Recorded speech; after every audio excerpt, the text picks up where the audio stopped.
통해서 원하는 삶을 찾길 바랍니다. 직업의 모든 것. 여기 보시면은 150mm 파이프가 있어요. 이거를 이제 표토층에 박아서 이제 흙에 있는 건수가 안 들어오게 만들고 그 밑으로 해서 이제 안반층에서 지하수를 개발을 하는 업무를 하고 있습니다. 저기 왼쪽에 있는 저 기계가 땅 파는 기계인가요? 예, 맞습니다. 땅을 어떻게 파는 거예요, 그럼? 여기 보시면은 콤프레셔가 있거든요. 네. 요걸로 해가지고 이제 에어를 불어넣어서 저 기계로 에어로 굴착을 하는 겁니다. 그럼 이렇게 해서 얼마나 파요, 땅은? 저희는 기본으로 100m 이상 들어가고요. 물이 안 나올 경우에는 뭐 150m, 200m 오늘 하루 굴착할 수 있는 만큼 최대한 굴착하고 있습니다. 한 시간에 몇 미터씩 내려가는 거예요? 그거는 이제 땅이 얼마나 단단하냐 무르냐에 따라서 틀린데 평균적으로 하루에 한 150m 굴착한다고 저희가 생각하고 굴착을 하고 있습니다. 그 아무 데나 이렇게 그냥 물을 파면 다 물이 나오는 거예요? 그거는 이제 저희가 수맥 탐사를 하거든요. 엘로드라고 해서 이렇게 네. 모이는 거 있잖아요. 네. 그걸로 해서 저희가 길을 찾고 이제 수맥을 찾아가지고 저희가 굴착을 하고 있습니다.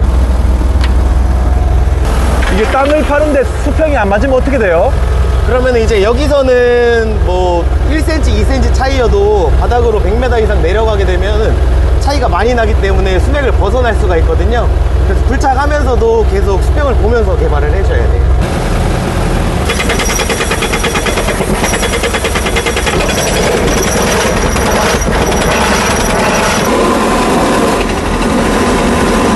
이 땅을 파는데 예. 흙이 온 사방으로 다 튀네요. 지금은 저희가 보여드리려고 그렇게 해드린 거고 네. 이제 요거 마크 팔 거예요. 근데 이렇게 이른 새벽부터 나와서 작업을 하는 이유가 있나요? 하루에 여기 물이 안 나오면 일단 경비가 많이 마이너스가 되기 때문에 아침 일찍부터 해서 물이 안 나오면 저녁 8시까지 일하는 경우도 있어요. 그러니까 나올 때까지 파야 되니까 일찍 시작하시는 거예요? 예, 맞습니다.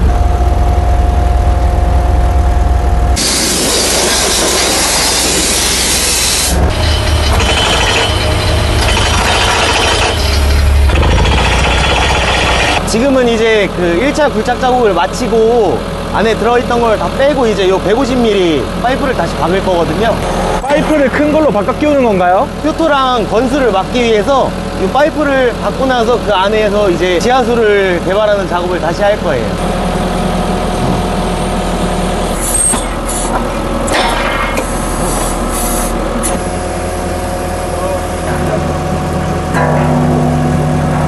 지금은 1차 굴착하는데 바닥에다가 바닥까지 이 파이프를 박기 위해서 용접을 해서 이제 박을 거예요. 용접을 왜 하는 거예요? 이게 하나의 파이프가 6m씩 나오기 때문에 6m 이상 되는 데는 용접을 해서 이제 바닥까지 다 내려야 됩니다.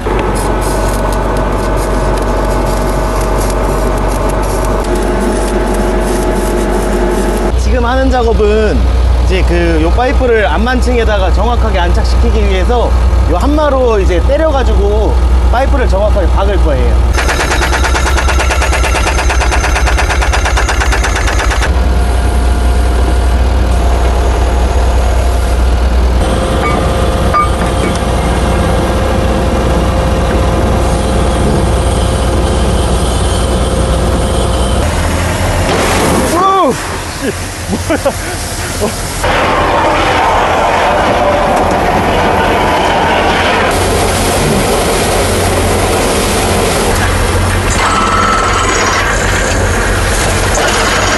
방금 물 나왔잖아요. 예, 예. 지하수가 터진 건가요? 그거는 지하수가 아니고 건수라고 해서 1차 굴착 때 나오던 물이 지금 나온 거고요.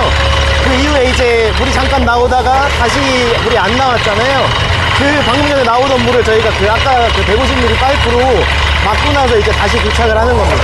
이제부터 물이 나오면 그건 지하수예요. 저희 채널의 공식 파트너사 소개해드릴게요. 휴대폰 필요할 때 여기 모르면 큰 손해인데요. 전환지원금 최대 50만원에 비밀지원금까지 놓칠 수 있거든요. 아전당에선 부가서비스 가입 없이 지원금 최대로 받고 주문 당일 받아볼 수도 있습니다. 약정 끝난 인터넷 렌탈도 가만히 두면 최대 77만원 손해. 법의 전환지원금 꼭 챙기세요. 365일 밤 10시까지 상담 가능하고 이사청소도 무료 견적 가능합니다. 정당하게 받자. 아정당. 기계값만 해도 상당하겠어요. 기계값 요즘에는 한 2억 정도 하는 걸로 알고 있거든요. 저 빨간 기계가요? 예. 근데 이제 뭘 붙이느냐에 따라서 천차만별로 바뀌기 때문에 커스텀하기 나름입니다. 저 기계도. 그 여기 있는 장비만 지금 얼마예요? 한 5억 조금 넘는 걸로 알고 있습니다. 개인이 뚫고 싶다고 그냥 뚫을 수 있는 건가요? 지자체 신고나 허가만 받으시면 뭐 누구나 뚫을 수 있습니다. 그럼 이렇게 한 번 뚫을 때마다 얼마씩 받으시는 거예요? 저희 같은 경우에는 한 700에서 800만 원 정도 평균적으로 받고 있어요. 하루 땅 파서 지하수 찾으면 800만 원요? 예, 맞습니다. 이것도 뭐 중공, 대공, 소공 이렇게 나뉘던데? 저희는 소형이랑 대형 관정만 하고요. 금액은 소형 관정 같은 경우에는 한 250에서 300만 원 정도.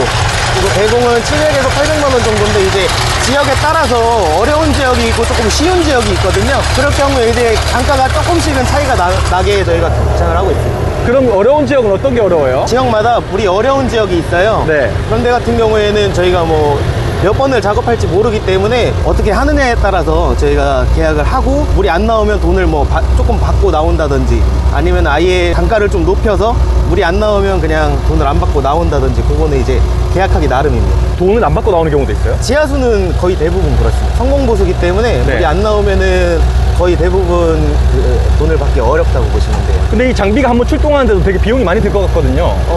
평균적으로 한 250에서 300만 원 정도. 만약에 물이 안 나오면 네. 그 정도 손해 본다고 저희가 생각하고 일을 하고 있습니다. 그럼 물이 나올지 안 나올지는 어떻게 알아요? 엘로드나 이제 다우징이라고 해서 추가 있어요. 네. 그걸로 해서 저희가 불착해야 되는 그 토지 내에서 이제 가장 수맥이 좋은 데에다가 저희가 불착을 하고 있습니다. 그럼 그 지하수 파서 나오는 물은 다 똑같은 물이에요? 안반에 어떤 성분이 있느냐에 따라서 지역마다 다 틀리고 이제 뭐 석회질이 나오는 지역도 있고 거의 대부분 우리나라는 화강암 지역이거든요. 그렇게 해서 이제 대부분은 이제 안반수인데 화강암 지역에서 나오는 물이라고 보시면 돼요. 그럼 그거 마실 수 있는 건가요? 수질 검사는 정확하게 해보셔야 되는데 저희 같은 경우에는 이제 아까 보셨듯이 건수를 다 차단하고 개발을 하기 때문에 웬만하면 드실 수 있게끔 개발을 합니다. 지하에 있는 물이잖아요. 그럼 안에 다 흙탕물 아니에요? 흙탕물은 흙에서 나오는 물이 흙탕물이고 안반수 같은 경우에는 불착한 다음 일정 시간이 흐르고 나서는 이제 흙탕물은 나오지 않습니다. 흙탕물은 이제 건수를 잡았을 때 흙탕물이 나오는 거고 건수라는 게 뭐죠? 아까 저희 1차 굴착할 때 나오던 물이 네. 이제 표토층에 흐르는 물이거든요. 흙층에서 나오는 물을 건수라 그래요.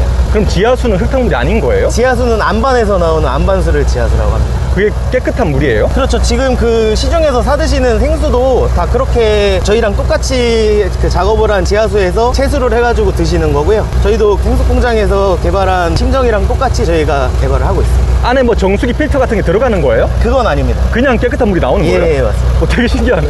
그래서 이제 그 음용수에 적합한 수질이 나올 수도 있고 안 나올 수도 있잖아요. 근데 그거는 이제 지형에 따라서 조금 그런 경우가 있기 때문에 만약에 음용수로 적합이 안 나와도 정수기 사용해서 취소하시면 크게 문제될 건 없습니다. 지금 몇 미터 정도 판 거예요? 지금은 한 30m 정도 들어가고 있습니다. 150m까지 계속 파는 거예요? 저희는 기본적으로 100m 이상은 파고요. 그 물이 만약에 그 의뢰인이 원하는 양이 안 나왔을 경우에는 150m 이상도 개발하고 있습니다. 아, 깊이 파면 깊이 팔수록 물이 많이 나와요? 나올 확률이 많은 거죠. 지하수라는 게 유한 자원이잖아요. 예, 그렇죠. 영원한 게 아니잖아요. 예, 맞습니다. 쓰다 보면 고갈이 되기도 하나요? 그거는 이제 건수를 잡아서 사용하실 경우에 고갈이 되는 경우가 많고요. 또 일반적으로 지하수 개발을 하셔가지고 이 관정에서 나오는 물량을 다 빼서 쓰면 점점 고갈이 돼요. 근데 그게 아니고 그 필요한 만큼만 일정량만큼만 쓰시면 고갈될 일은 거의 없다고 보시면 됩니다. 만약에 고갈이 되면 예. 근처에 또 다른 데 또 파서 다시 만들어야 되는 거예요? 그렇죠. 근데 저희처럼 100m 이상 개발을 하면 아직까지는 시공한 그 관정에서는 물이 마른 적은 없어요. 이제 물 나오거든요. 나오기 시작해요.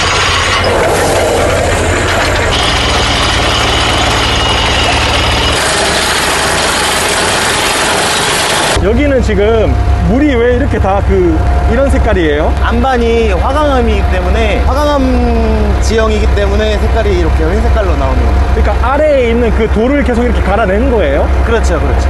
이거는 그럼 딱딱하게 굳나요? 이렇게 두면? 요거는 저희가 다 정리를 해서 치울 거고요. 지금은 이제 굴착이 다 마무리돼서 그 에어 서징이란 작업을 할 거예요. 이제 요 안에 있는 돌 찌꺼기나 이물질들을 다 한 번에 불어내서 깨끗하게 해주는 작업이거든요.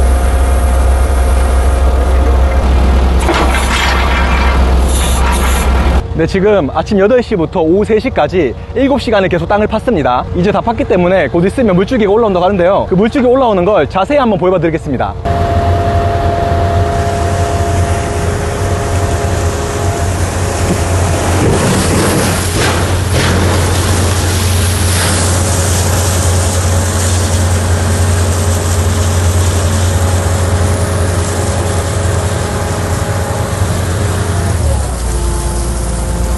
지하수 뚫린 건가요? 예, 다 굴착은 마무리된 거고요. 네. 요거는 이제 저희가 한번 보여드리기 위해서 막아놨던 판들을 다 제거하고 보여드린 거고, 원래는 저희가 다 막아놓고 작업을 하기 때문에 육안으로 이렇게 되진 않아요, 원래는. 그러니까 원래 일하는 현장에서는 물이 이렇게 위로 쏟아오르진 않는다는 거죠? 예, 맞습니다. 이해를 돕기 위해서 예. 쏟아오르게끔 이렇게 보여주신 겁니다. 예, 맞습니다. 저 안에 있는 저 파이프를 다 빼내면 오늘 일은 다 마무리가 되는 겁니다. 그럼 이거는 뭐예요? 옆에 있는 거? 요거는 이제 맨홀이라고 해서 상부 보호공이거든요. 네. 지하수 굴착을 다 완료한 뒤에 안에 있는 모터랑 관정을 보호하기 위해서 저희가 설치를 하고 있는 겁니다.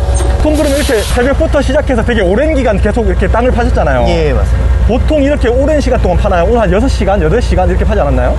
거의 대부분 그렇게 파는데, 그 이유는 뭐냐면 그 소비자 입장에서 최대한 많이 파줬으면 좋겠고, 네. 저희 입장에서도 이제 장비 한번 들어오는 게 어렵지 굴착하는 건 그렇게 어렵지가 않거든요. 네. 그래서 한번 들어왔을 때 최대한 많이 팔 수 있는 만큼 그렇게 굴착을 해드리고 나가고 있어요. 근데 이게 제가 좀 알아보니까 계약을 할 때 예. 물이 몇 톤 나오게끔 그거를 가늠해서 계약을 하더라고요. 예, 맞습니다. 근데 그 기준을 예를 들어서 뭐 30톤, 100톤 이렇게 정했다 치면 예.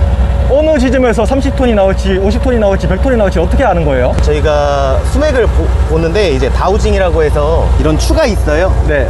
요거를 이제 저희가 그 수맥이 있는 데서 돌려보면 깊이나 양을 이걸로 알아볼 수가 있기 때문에 100% 맞는다고 생각하진 않고 가서 개발을 해봐야 알 수가 있습니다. 그럼 만약에 계약을 100톤으로 했어요. 근데 굴착을 해보니까 예. 30톤밖에 안 나와요. 예, 예. 고객이 이제 원하는 물량만큼 그 충족이 안 되면 이제 그 관정을 원상복구를 해서 다 메꾼 다음에 나오든지 아니면 관정을 한 번을 더 개발을 해보든지 그런 식으로 하고 있습니다. 아, 구멍 뚫은 걸 다시 또 메꿔야 되는 거예요? 예, 그렇죠.